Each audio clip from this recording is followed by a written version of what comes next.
ዕብራውያን ምዕራፍ 1 ከጥንት ጀምሮ እግዚአብሔር በብዙ አይነትና በብዙ ጎዳና ለአባቶቻችን በነቢያት ተናግሮ ሁሉን ወራሽ ባደረገው ደግሞም ዓለማትን በፈጠረበት በልጁ በዚህ ዘመን መጨረሻ ለእኛ ተናገረን። እርሱም የክብሩ መንጸባረቅና የባህሪው ምሳሌ ሆኖ ሁሉም በስልጣኑ ቃል እየደገፈ ኃጢአታችንን በራሱ ካነጻ በኋላ በሰማያት በግርማው ቀኝ ተቀመጠ። ከመላእክት ይልቅ እጅግ የሚበልጥ ስምን በወረሰ መጠን እንዲሁ ከእነርሱ አብዝቶ ይበልጣል። ከመላእክትስ አንተ ልጄ ነህ፣ እኔ ዛሬ ወልጄሃለሁ፣ ደግሞም እኔ አባት እሆነዋለሁ፣ እርሱም ልጅ ይሆነኛል ያለው ከቶ ለማን ነው? ደግሞም በኵርን ወደ ዓለም ሲያገባ የእግዚአብሔር መላእክት ሁሉም ለእርሱ ይስገዱ ይላል። ደግሞም በኵርን ወደ ዓለም ሲያገባ የእግዚአብሔር መላእክት ሁሉም ለእርሱ ይስገዱ ይላል። ስለ መላእክትም መላእክቱን መናፍስት አገልጋዮቹንም የእሳት ነበልባል የሚያደርግ ይላል። ስለ ልጁ ግን አምላክ ሆይ ዙፋንህ እስከ ዘላለም ድረስ ይኖራል። የመንግሥትህ በትር የቅንነት በትር ነው። ጽድቅን ወደድክ፣ ዓመፅንም ጠላህ። ስለዚህ እግዚአብሔር አምላክህ ከጓደኞችህ ይልቅ በደስታ ዘይት ቀባህ ይላል። ደግሞ ጌታ ሆይ አንተ ከጥንት ምድርን መሰረት፣ ሰማዮችም የእጆች ሥራ ናቸው። እነርሱም ይጠፋሉ፣ አንተ ግን ጸንተህ ትኖራለህ። ሁሉም እንደ ልብስ ያረጃሉ፣ እንደ መጎናጸፊያም ትጠቀልላቸዋለህ፣ ይለወጡማል። አንተ ግን አንተ ነህ፣ ዓመቶችህም ከቶ አያልቁም ይላል። ነገር ግን ከመላእክት ጠላቶችህን የእግርህ መረገጫ እስካደርግልህ ድረስ በቀኜ ተቀመጥ ከቶ ለማን ብሎአል? ሁሉ መዳንን ይወርሱ ዘንድ ስላላቸው ለማገዝ የሚላኩ የሚያገለግሉ መናፍስት አይደሉምን? ዕብራውያን ምዕራፍ 2 ስለዚህ ከሰማነው ነገር ምናልባት እንዳንወሰድ ለእርሱ አብልጠን ልንጠነቀቅ ያስፈልገናል። በመላእክት የተነገረው ቃል ጽኑ ከሆነ መተላለፍና አለመታዘዝም ሁሉ የጽድቅን ብድራት ከተቀበለ እኛስ እንዲህ ያለውን ታላቅ መዳን ቸል ብንለው እንዴት እናመልጣለን? ይህ በጌታ በመጀመሪያ የተነገረ ነበርና የሰሙትም ለእኛ አጸኑት። እግዚአብሔርም እርሱ ራሱ እንደፈቀደ በምልክትና በድንቅ ነገር በልዩ ልዩ ተአምራትም መንፈስ ቅዱስንም በማደል አብሮ መሰከረለት። ስለ እርሱ የምንናገርበትን የሚመጣውን ዓለም ለመላእክት ያስገዛው አይደለምና፣ ነገር ግን አንዱ በአንድ ስፍራ ታስበው ዘንድ ሰው ምንድን ነው? ወይስ ትጎበኘው ዘንድ የሰው ልጅ ምንድን ነው?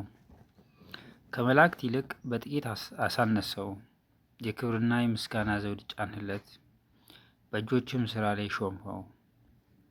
ሁሉን ከእግሮቹ በታች አስገዛህለት ብሎ መሰከረ።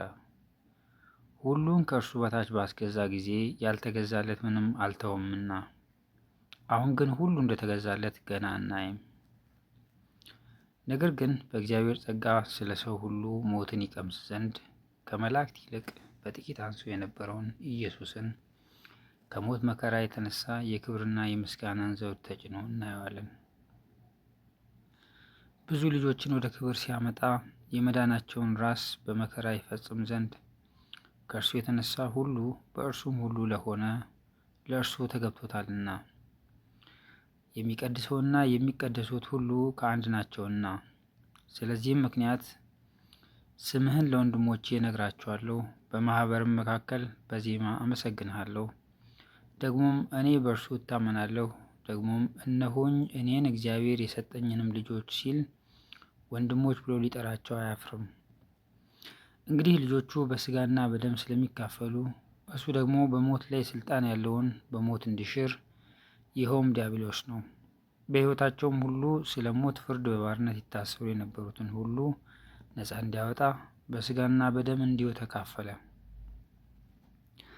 የአብርሃምን ዘር ይዘዋል እንጂ የያዘው የመላእክትን አይደለም።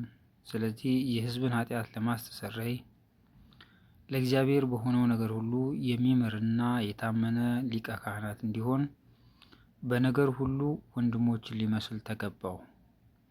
እርሱ ራሱ ተፈትኖ መከራን ስለተቀበለ የሚፈተኑትን ሊረዳቸው ይችላልና። ዕብራውያን ምዕራፍ 3 ስለዚህ ከሰማያዊ ጥሪ ተካፋዮች የሆናችሁ ቅዱሳን ወንድሞች ሆይ የሃይማኖታችንን ሐዋርያና ሊቀ ካህናት ኢየሱስ ክርስቶስን ተመልከቱ። ሙሴ ደግሞ በቤቱ ሁሉ የታመነ እንደሆነ እርሱ ለሾመው የታመነ ነበረ። ቤትን የሚያዘጋጀው ከቤቱ ይልቅ የሚበልጥ ክብር እንዳለው መጠን እንዲሁ እርሱ ከሙሴ ይልቅ የሚበልጥ ክብር የተገባው ሆኖ ተቆጥሯልና። እያንዳንዱ ቤት በአንድ ሰው ተዘጋጅቷልና ሁሉን ያዘጋጀ ግን እግዚአብሔር ነው። ሙሴስ በኋላ ስለሚነገረው ነገር ምስክር ሊሆን በቤቱ ሁሉ እንደ ሎሌ የታመነ ነበረ። ክርስቶስ ግን እንደ ልጅ በቤቱ ላይ የታመነ ነው።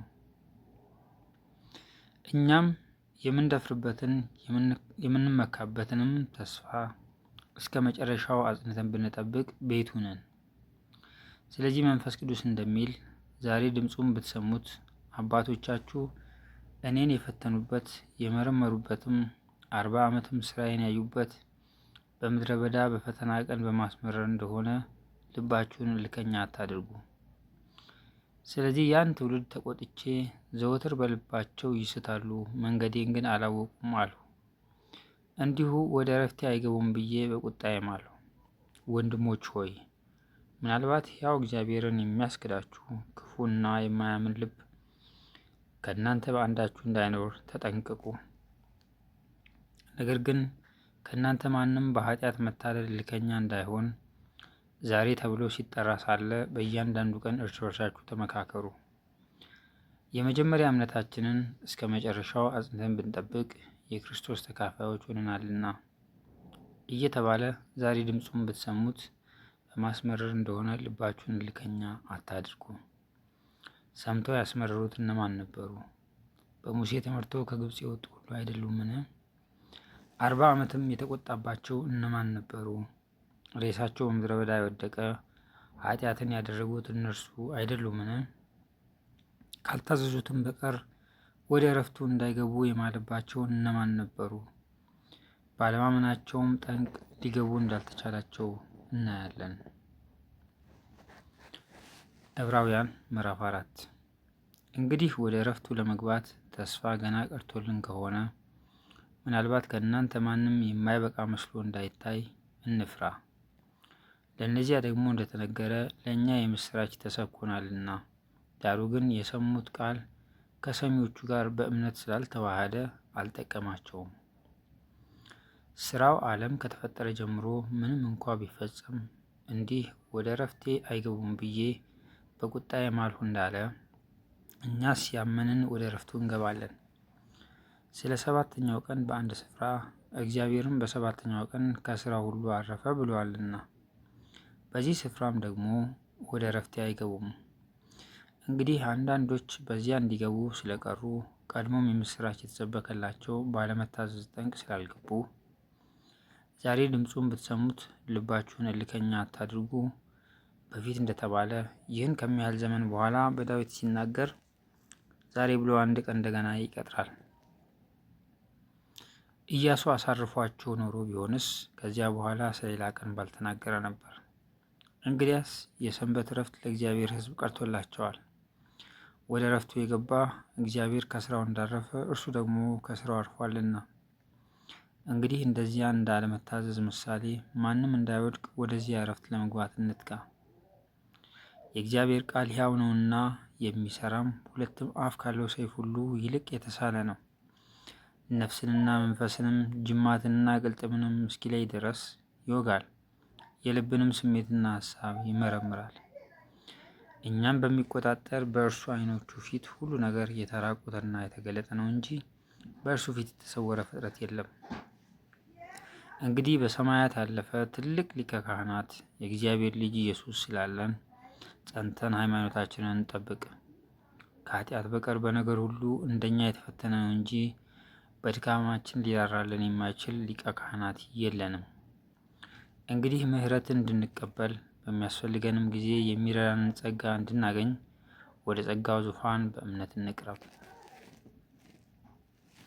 ዕብራውያን ምዕራፍ 5 ሊቀ ካህናት ሁሉ ስለ ኃጢአት መባንና መስዋዕትን ሊያቀርብ ከሰው ተመርጦ ለእግዚአብሔር በሆነው ነገር ሁሉ ስለ ሰው ይሾማልና፣ እርሱ ራሱም ደግሞ ድካምን ስለሚለብስ ላልተማሩትና ለሚስቱት ሊራራላቸው ይችላል።